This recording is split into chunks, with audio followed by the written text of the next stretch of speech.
The other day, I remembered how when I was 9 years old and just started to play guitar, I once sat next to my cat to play, and she didn't even notice that I was playing at all. At the time, I thought it was really funny because she was sleeping super tight while I was jamming to probably some Guns N' Roses on my old Fender Squier. But now that I think about it, why didn't she notice that music was being played? Well, probably because she's a cat and cats do not care.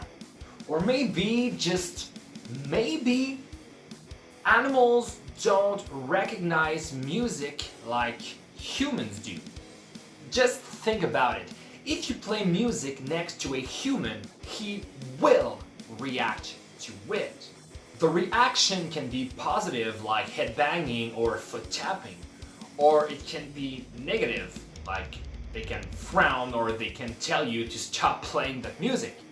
Or it can be neutral. They can maybe only look to see where the music comes from, but they will react.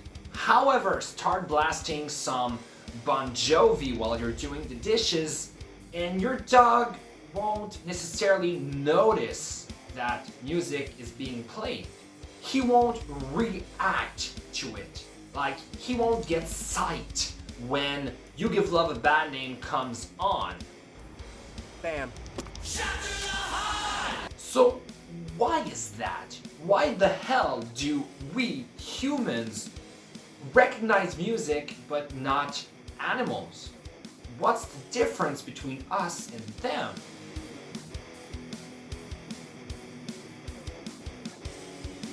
Hey guys, Felix here. As always, if you're new on this channel, make sure to downpick on those like and subscribe button to help me make the channel grow. Alright, so what I just told you is not totally random. Researchers proved that animals, unlike humans, can't identify music. In fact, they can't hear the differences in pitch that form a melody. And differences in pitch is what differentiate a frequency from a song.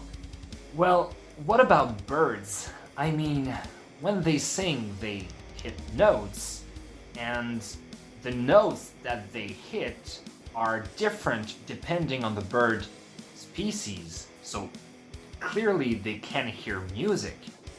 Yes, and that's very true. Birds recognize the song made by the other birds of their species. That's even the way that they communicate. Each song has a different set of frequencies. However, if we take those same songs, those same intervals of pitch, and we just transpose it higher or lower, well, they don't recognize the song anymore. This shows that birds can recognize absolute pitch, but not relative pitch. In other words, a certain frequency will have a meaning for the bird, but not the other ones. And that's not the case with humans. For example, if I play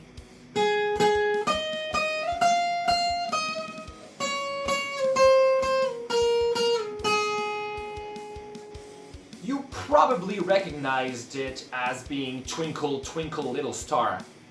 However, I just played it in A flat while the original is in C. But still, you recognized it.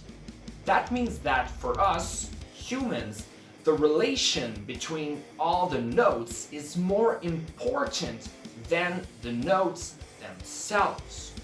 Because most of you probably didn't even notice that the key was different, but because it was the same intervals, you realized that it was Twinkle Twinkle Little Star anyway. And I mean, this is super useful Just imagine how weird it would be if every time someone sang happy birthday in another key than the original, you would be super confused. But unlike birds, researchers show that dolphins, who also rely on absolute pitch for communicating, can learn relative pitch through intense training. So, is that it for us too? Do we learn this relation between the notes, but just because our brain is more advanced than the dolphins, we just learn it faster? Well, not really.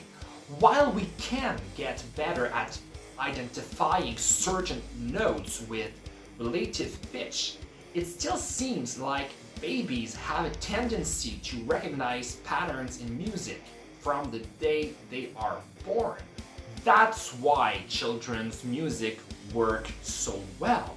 Baby shark doo. So how come that through all the species that exist, we humans are the only one who can recognize music by using relative pitch? Isn't it weird that we are the only ones who can do this? Well, there's actually another thing that only humans can do, and that thing has a big relation with relative pitch, and that is speaking. In fact, we are the only animals who can speak. You see, while other animals can use vocal noises to communicate, we are the only ones who actually speak.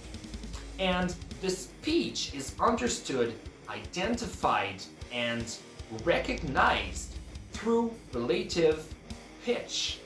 There's a huge difference in meaning between "you're hungry" and "you're hungry."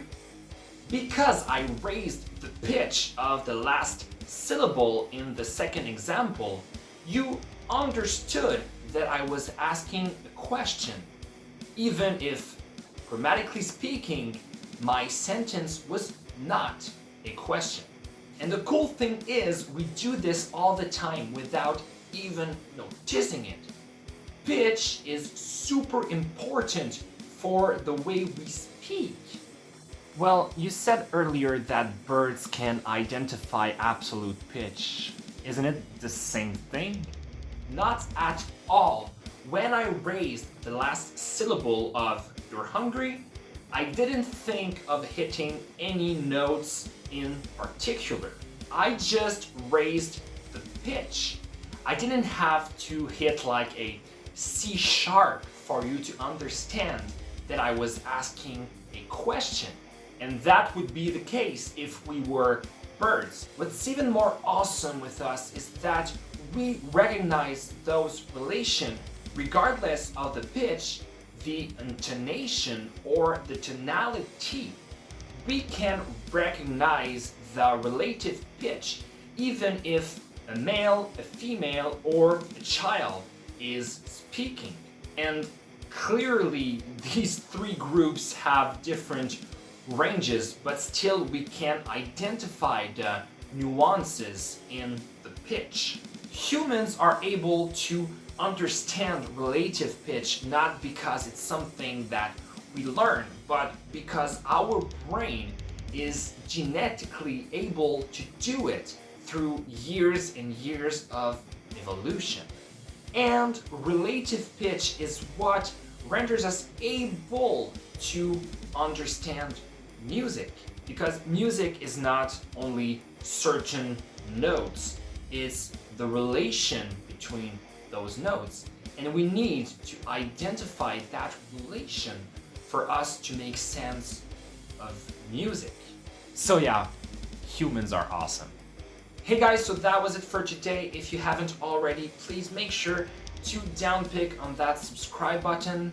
It really makes me happy and it helps the channel to grow, and it also ensures that you never miss any of my future videos. So I will see you guys soon, and in the meantime, stay awesome.